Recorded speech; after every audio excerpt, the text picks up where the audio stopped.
Profesore Reljiću, vi ste u jednom tekstu pod naslovom Mediji i globalizacija, pozvali ste se na Voltera Lipmana, pa kažete: nema više moje zemlje, mog grada, mi ono što živimo kao svoj život provodimo u globalnom selu, u kome je u toku virtuelna homogenizacija, gde se sve standardizuje, ujednačava i uniformiše.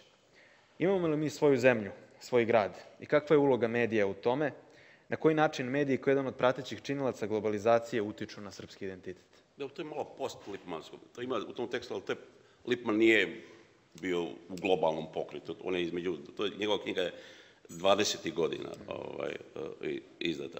Sad vidite, ako gledate svijet oko kao što sam ja predstavio na početku, onda sve ima nekakvu svoju ulogu, pa i mediji.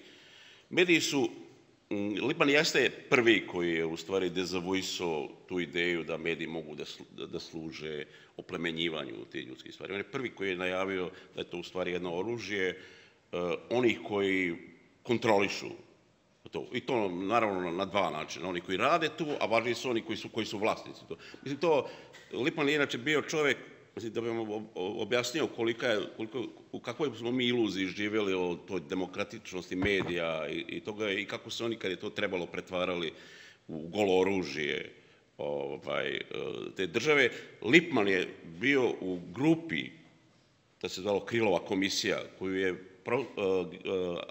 predsjednik Wilson, komu mi ovdje sad stavljamo spomenik, organizovao da bi Amerikance uveo Prvi svjetski rat.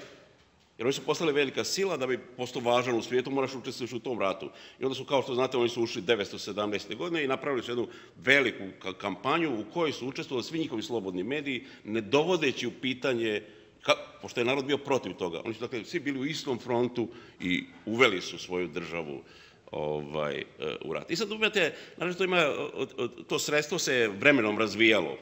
Mi praktično danas, sa današnjim medijima, ovdje je profesor Ković rekao da mi živimo u vremenu laži. Pa se to zavisi kako to tumačite. Mi praktično živimo u veštačkom svijetu. Naš svijet je odvojen, to je napravljen jedan svijet, odvojen od realnosti. Jer većina poteza koju to što vi danas uradite, to je negdje teledirigovano i postoje mehanizmi kako vi budete nagovoreni da tu stvar uradite, a da onda mislite da ste zaista vi to odabrali. Ja ću vam sad, pošto sam držao i sociologiju mode na svom fakultetu, sad ću da vas posjetim na jedan detalj, pošto Ćira priča o detaljima.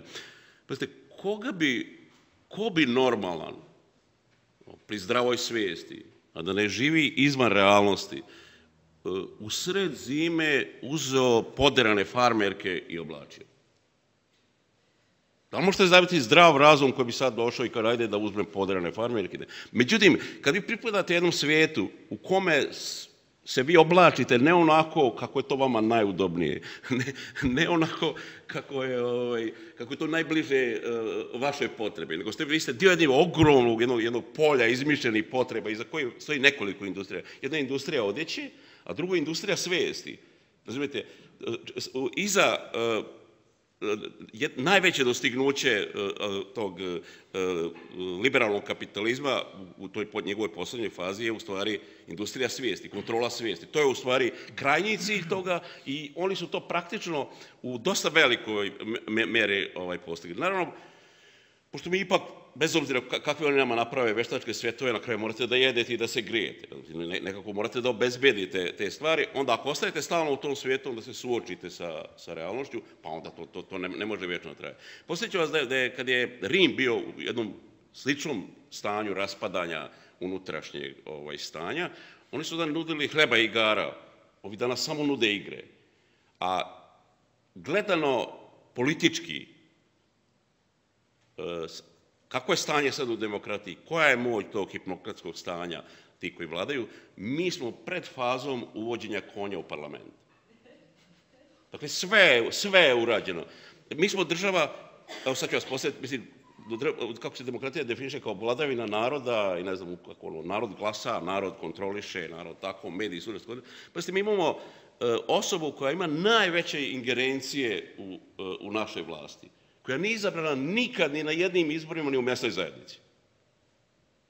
Pazite, dakle, ovo nije odnos prema osobi, nego govorimo o sistemu koji je toliko izašao iz svoje suštine. Dakle, da više u onom komunističkom sistemu nikad takva osoba ne mogla postane bilo šta. Ona je bila izabrana bar u partiji. U demokratskom sistemu, dakle, to više nema nikakve veze s narodom. To je toliko su te stvari... sad, samo da se vratim, to je Ković spomenuo, zašto smo i došli u to stanje. Ković je to blago definisao da oni u stvari, da oni misle da su bogovom izabrani pa da to iznose. Ne, oni misle da su bogovi. Nemojte zaboraviti, dakle, sa francuskom buržoaskom revolucijom zapadna Europa ulazi u sekularističku fazu u kojoj je religija neki folklor, neko zezanje, to niko ne shvata ozbiljno. Odnosno, vi kad ste religiozni, onda ste vi neka vrsta budale koji se pita, pa ajde mi dokaži da ima Boga. Dakle, kad se vi proglasite ateistom, vi ne morate da dokazujete da nema Boga. Ali ti koji veruješ, ti si obavezan da dokažeš da ga ima. Dakle, to društvo je prešlo tu granicu te normalnosti. Kad vi uđete u fazu da mislite da ste Bog, onda je samo pitanje ko od vas to dobije to pravo da on to radi i onda ulazite u stanje potpune nekontrole. Onda vam se društvo svodi na vladavinu prava. Najniži nivo ljudske misaone radnje je u stvari pravo. To je ono što vas odvaja od životinja. Moral, religija, to već ulazite u višu fazu toga. I ja sam najbliži, to sam htio večeras da vam kažem, pošto smo ušli ovako u razgovor da ne zaboravim, pa ja sam najbliži definiciji čoveka, tog koji je Berdjajev upotrijebio opisujući Lenjina. On je u stvari čoveka opisao kao religioznu životinju. I onda je rekao, jeste, on sebe proglašava ateistom, ali kad ne vjerujete u Boga jedinog, vi onda nađete neke kumire, zlatnu telad i nešto, ali uvijek verujete. Čovjek ne može da bude izvan vere. A ne mogu ni oni koji hoće da veruju da nemaju u društvu tu neku strukturu u kojoj verujete. I mi sad, pazite, mi danas živimo, zašto su moguće sve ove manipulacije? Zato što mi danas, ta religijska osnova iz koje je nastala naša, u kojoj je uzglobljena naša kultura, ona je hrišćanska i ona ima 10 Božjih zapovijesti. Ali mi danas živimo po 7 smrtnih greha. Ako neko zna da mi nabroji 7 smrtnih greha, vidjet ćete da je srebroljublje, u ovoj kulturi, to je najviše dostignuće ove kulture je srebroljublje. Vi se definišete u odnosu na druge koliko para imate. Onaj ko je neuspješan, on se definiše neuspješan zato što nema dovoljno para. Sodomija, to mi u ovom društvu mogu da vam pobiju pola naroda ukoliko se usprotivite tim sodomitskim idejama. Vrhunac ljudskih prava vam je sodomija u društvu u kome mi živimo. Za gordost. To vam je, dakle, u društvu u kojem mi živimo, to su vam najviše vrijednosti. Oprostite, gdje mislite da je odakle poreklo tih? Naša kultura nije izvorna takva. Ja ne govorim o našoj kulturi. Ja pokušavam da nas razdvojimo od zapadne kulture. Ja mislim da smo mi u osnovi istočna kultura. Koliko su mediji uticali na to za ove pojave koje ste... Evo sad ću da vam kažem. Ja mislim mi smo u osnovi istočna kultura. Ima jedna vrlo zanimljiva stvar koju sam također htio ovdje da kažem. Norman Davis, engleski istoričar koji je napisao knjigu koja se zove Jedna istorija Evrope.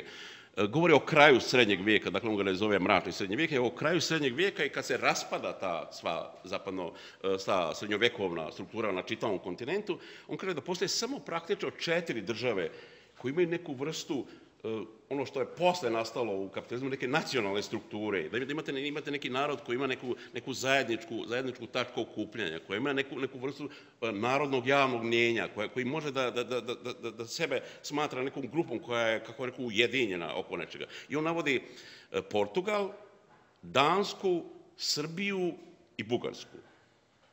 Sad, pazite, Portugal je tu sposobnost koju ima u tom vremenu, on je to iskoristio, kao što znate, to je takva jedna mala zemlja, postala je kolonijalni osvajač u svijetu.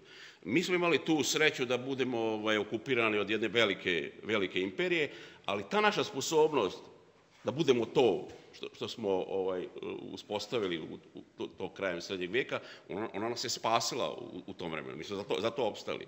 I suština, opet se vraćamo na ovo da je religiozna, suština toga je ta religiozna, mi smo, dakle, kao bizantijski svijet uzeli autokefalnost svoje crkve oko koje smo se okupili, mi smo praktično tako opstali kao narod. A Svetosavlje je naš oblik hrišćanskog razumijevanja svijeta oko nas. Pazite, onda kad smo mi ušli u tu 804. Srbija je bila jedna od zemalja koja je prva se pobunila protiv te vrste ropstva. Kao što znate, mi smo bili vrlo popularni u Evropi zbog te vrste. Samo da zaključim. I sad, mi smo po logici stvari krenuli na zapad. Zato što svaki normalan narod bira ono u čemu može da živi na najbolji mogući način. Sad, vidite, mi smo trošili tu svoju svetosavsku ideju, imali smo i tu ateističku fazu, ali mi smo kao istočni narod ostali pri tome. Ovo što se dešava na zapadu je posljedica, ovdje spomenuo taj proces stalnog napredovanja, to je progresivistička kultura. To je isto pre u istoriji nepoznata antiteističko pre zapada i nepoznato je progresivističko. Sve teorije, one koje su postojale i oko starih Grka, one su u stvari kružne, nekad napadate, nekad. Kad uđete u ovu fazu, ovog raspadanja, onda u stvari vi dođete u ovo stanje da ste sad praktično na kraju tog raspadanja i da ste u nekoj vrsti očajničkog pokušaja da spasite nešto što više ne može da se spasi. I zato je taj čitav proces po meni teko tako. Dakle, to nije to slučajno. Civilizacije se troše kao i ljudi, samo što malo duže traju. Zapadna civilizacija je očigledno ta koja je nastala. Ona je, kao što znate, ona je uslovno hrišćanska. To je jedna barbarsko-hrišćanska civilizacija koja ima